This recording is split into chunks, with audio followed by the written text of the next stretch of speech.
killed at least 2 Palestinians in Gaza. Several others were wounded when a house in Gaza City was struck.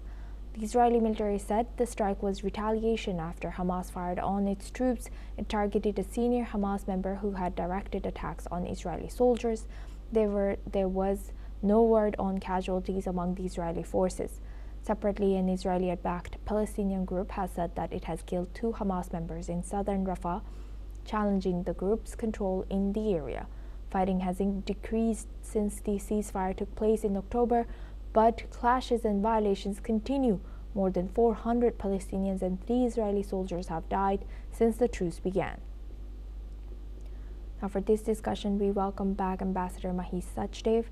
Thank you very much, Ambassador, for staying with us. Now, looking at this, even though the ceasefire, the fragile ceasefire holds, the strikes continue, and also now we know that two people were killed once again in Gaza, and 400 people have been killed after the truce began, ceasefire began. So, what more can you tell us about this situation?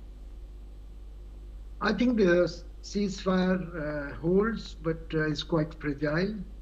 And Israelis have been quite proactive in terms of not allowing Hamas to either regroup or weaponize themselves further. They have also been proactive in terms of attacking Hamas wherever they are. They are in large concentrations and can be identified. Hamas, on the other hand, has about half the territory within the yellow line of Israeli withdrawal to manage, and it has been asserting itself through collection of taxes, civic amenities, and other public welfare activities. It has also been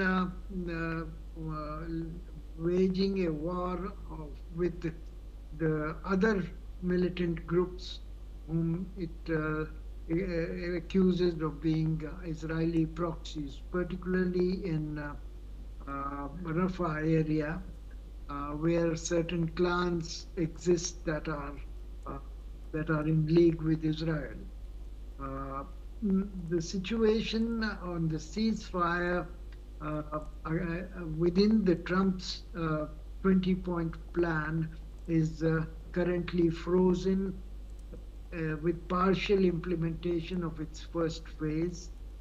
It is stuck because Hamas refuses to disarm and disband itself. In fact, since the ceasefire, it has acted to assert its presence in within the yellow line area, as I mentioned earlier, and second phase is unable to take off so far because there is no agreement about international stabilization force, which is supposed to be comprised of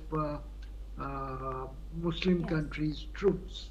Pakistan seemed to have volunteered, so apparently has Indonesia, but critical mass is still pending. Prime Minister Netanyahu's visit earlier this month to White House seemed to have nudged a bit in this direction, but once again, the progress has been slow and haltingly made.